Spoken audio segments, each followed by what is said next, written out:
બાબરકોટ ગામે આવેલ UltraTech cement unit Narmada cement અને અલ્ટ્રાટેક સિમેન્ટનું બીજું યુનિટ એટલે કે ગુજરાત સિમેન્ટ વર્કર્સ નામની આ બે જમીનબક્ષી કંપનીઓ આવેલી છે.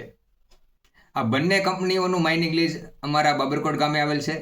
આ બંને કંપનીઓ દ્વારા ઘણા સમયથી અમારા ગામના ખેડૂતો ઉપર લેડ ગ્રેબિંગના કેસો કરી અમારા ગામના ખેડૂતોને હેરાન પરેશાન કરવામાં આવે છે. ત્યારે આ કંપની દ્વારા અમારા ગામે આવેલ સરકારી પડતર જમીન સર્વે નંબર 366 પૈકીના સર્વે નંબરો ઉપર ખનન કરવામાં આવી રહ્યું છે. આ બંને કંપનીઓ દ્વારા અમારા ગામના ગૌસર જમીન સર્વે નંબર 214 અને 198 પૈકી એકમાં જાહેર રસ્તાઓ કરી માઇનિંગ કરી નુકસાન પહોંચાડવામાં આવી રહ્યું છે.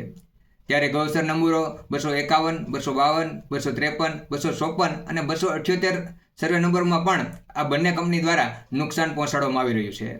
ત્યારે આ બંને કંપનીઓનો અત્યાચાર છે એ દિન પ્રતિદિન ખૂબ વધી રહ્યો છે.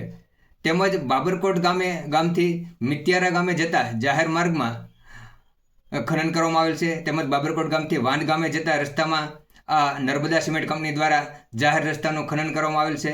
જાહેર રસ્તાનું ખનન થતાં અમારા ગામના ખેડૂતોને ખેતરે જવામાં ખૂબ મોટી સમસ્યા ઊભી થઈ રહી છે.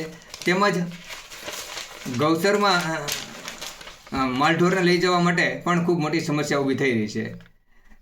તેમજ અમારા ગામેથી જાફરાબાદ જતા જે જૂનો ગાડાવટ માર્ગ છે એમાં આ નર્મદા સિમેન્ટ કંપની દ્વારા જાહેર રસ્તા ઉપર વેબ્રિજ બનાવી અને જાહેર રસ્તા ઉપર દબાણ ઊભું કરેલ છે. જાહેર રસ્તો બંધ કરેલ છે, જેના કારણે અમારા ગામના લોકોને માછીમારી કરવા માટે જવાની પણ ખૂબ મોટી સમસ્યા ઊભી થઈ રહી છે. તેમજ આ તમામ બાબતે અમારા બાબરકોટ ગ્રામ પંચાયત દ્વારા જવાબદાર તંત્રને વારંવાર રજૂઆત કરવામાં આવી છે. તેમ છતાં પણ એમના પેટનું પાણી હલતું નથી. કહેવાય છે ને કે ન્યાય નીતિ સૌ ગરીબને, મોટા સૌને માફ, વાઘે માર્યો માનવી એનો સો ઇન્સાફ. આ મુહાવરો છે અહીંયા લાગુ પડે છે. આ તંત્રને અમારા ગામના ખેડૂતો ઉપર લેન્ડ ગ્રેબિંગના કેસો કરવામાં આવે છે, પરંતુ આ જમીન બક્ષી કંપનીઓ સામે લેન્ડ ગ્રેબિંગના કેસો દાખલ કરવામાં આવતા નથી. ત્યારે ઉપરોક્ત બંધારણીય કલમો અને તેનું અસ્તિત્વ જોખમાં છે. તો અમારા બહોરા જન સમુદાય દ્વારા આ કંપનીઓ સામે કાયદેકીય કાર્યવાહી કરવાની ફરજ પડશે. ત્યારે આજરોજ બાબરકોટ ગ્રામ પંચાયત દ્વારા